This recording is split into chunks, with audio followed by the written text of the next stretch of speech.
kaum muslimin dan muslimat di permukaan bumi ini sadar bahwa tugas kita di samping sebagai abad tadi adalah sebagai khalifah yang mau tidak mau berdasarkan kemampuan yang ada pada masing-masing harus punya tugas yang diyakininya sebagai beban yang mesti dipertanggungjawabkan di depan Allah kelak, yaitu menegakkan din.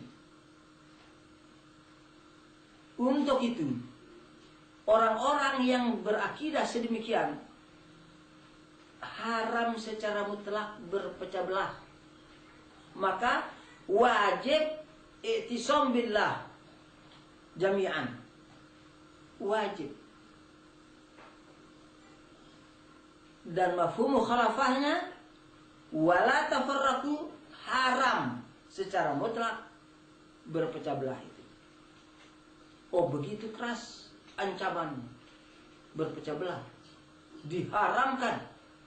Dan tidak ada seorang ulama, baik salaf maupun ulama khalaf, tidak ada kiainya, tidak ada ustadznya, sampai hari ini bahkan sampai yaumul kiamah insyaallah tidak ada ustadz yang membenarkan umat berpecah belah, nggak ada.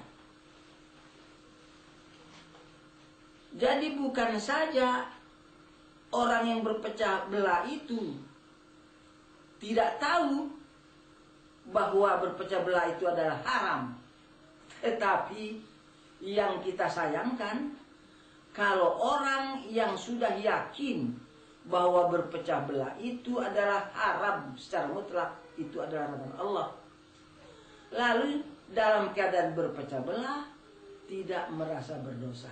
Ini yang kita sayangkan. Kalau pengetahuan tidak ada seorang mufassir atau seorang ulama yang menyerukan atau membolehkan, marilah kita berpecah belah, itu mustahil. Bukan saja Islam. Kalau kita bicara konsep kemasyarakatan, apa itu konsep kapitalis, konsepnya orang-orang kafir, ataupun itu konsep sosialis, konsepnya orang-orang kafir, bukan konsep Islam. Kapitalis dan sosialis itu konsep orang-orang yang tidak memahami Al-Quran dan Sunnah Rasul, bukan konsep orang beriman. Kapitalis dengan teori demokrasi liberalnya, atau sosialis dengan teori marxismenya, leninisme dan seterusnya, itu konsep orang kafir. Konsep orang kafir itu pun tetap melarang penganutnya berpecah belah.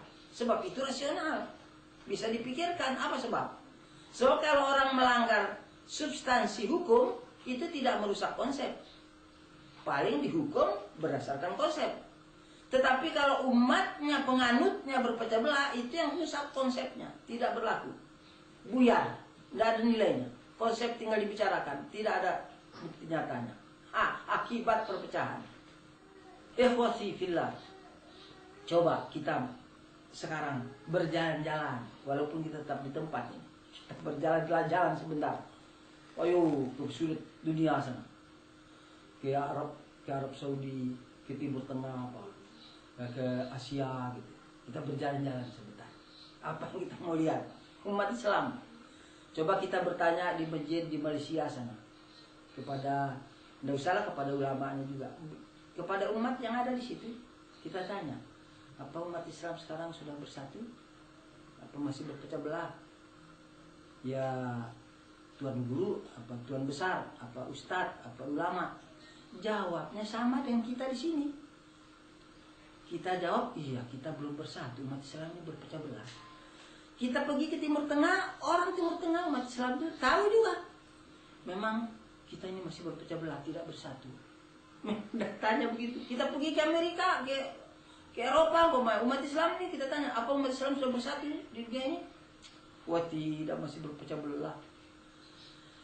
Nah, kalau kita punya ilmu bahwa berpecah belah itu haram secara mutlak dan tidak ada khilafnya, tidak ada ulama menghalalkannya, haram secara mutlak. Pertanyaannya, apakah kita berasa berdosa atau tidak kalau tidak bersatu itu?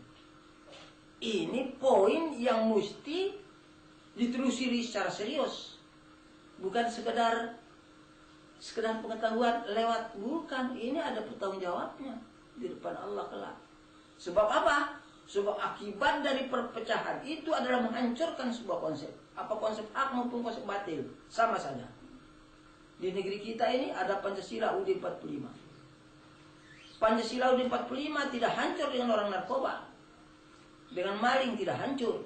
Itu hanya pelanggar aturan negara. Kalau bicara secara negara sih. Tapi konsep negara tidak hancur. Ditangkap mereka, selesai, dihukum berdasarkan konsep mereka.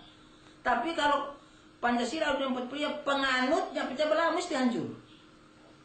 Ya begitu, konsep di Amerika penganut konsep Amerika pecah belah, hancur.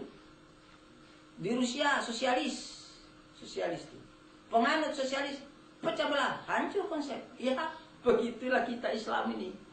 Oleh karena itu dosa besar orang yang mengaku beriman tetapi tahu dirinya belum berhidup dan di bawah satu sistem jamaah, ya dia berdosa besar. Bahkan tidak bisa lalu hidup berjamaah itu di karang-karang dengan membuat karangan-karangan lalu mengatasnamakan dirinya sebagai jamaah. Nggak bisa, sebab Al-Quran sudah menjelaskannya di surat Ar-Rum ayat 31-32 itu. Allah berfirman, A'udzubillahi minasyaitonirrajim, wala takunu minal musyrikin minal ladzina farraqu dinahum wa kanu syi'a kullu hizbin bima ladaihim farihun. Hei, jangan kalian itu menjadi orang-orang musyrikin, orang yang mensyirikatkan Allah dengan yang lainnya. Wala takunu minal musyrikin. Siapa itu? Ya Allah, yang kau maksud itu siapa?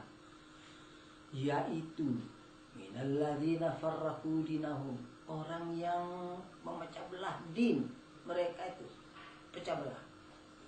Wa kanu syi'a, akhirnya bersyiah-syiah. Syiah itu bukan golongan Syiah maksudnya, bersyiah-syiah. Bahasa Arab, bahasa Qur'annya Syiah itu golongan. Akhirnya bersyiah-syiah, Syiah jamaknya.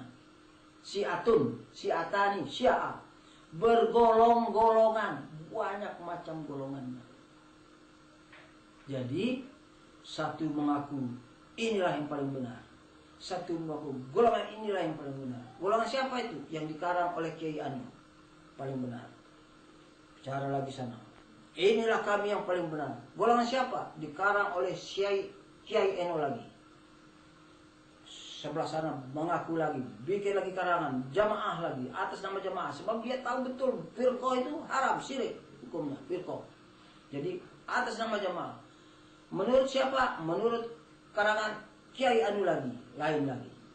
Tentu semua orang bisa bikin golongan-golongan, tapi golongan yang dikarangnya sendiri atas nama Islam, sehingga Islam ini menjadi banyak. Islam menjadi banyak. Waraditu lakumul islama dina, Islam sebagai din, titik Islam. Tidak ada Islam ujung-ujung, tidak ada tabak titik Islam. Wa may yabtaghi ghaira Islam dina fala yuqbal minhu wa huwa fil akhirati minal khasirin. Siapa yang milih selain Islam sebagai din, Islam apa? Islam titik. Dipakai Islam Ansor yang dimaksud. Islam Asy'ari tidak ada. Islam Muhajirin enggak ada. Islam anu. Apalagi kalau bangsa Nusyalata ada Islam Pancasila. Mana ada? Kapan itu timbulnya? Islam itu titik. Tidak ada Islam Muhammadiyah, Islam NU, Islam Persib. Ini Islam sudah banyak. Apa kira-kira benar itu? Kita bisa berpikir, tapi berpikirnya tidak boleh memihak. Kalau kita memihak, mesti sama-sama. Ya, Pancasila bilang Islam Pancasila yang paling benar. Amerika tidak mau mengakuinya Islam Pancasila atau yang lain. Nanti Muhammadiyah bilang Islam Muhammadiyah yang paling benar. Namanya kita sudah bikin Islam ini banyak. Tetapi kira-kira secara jujur, apa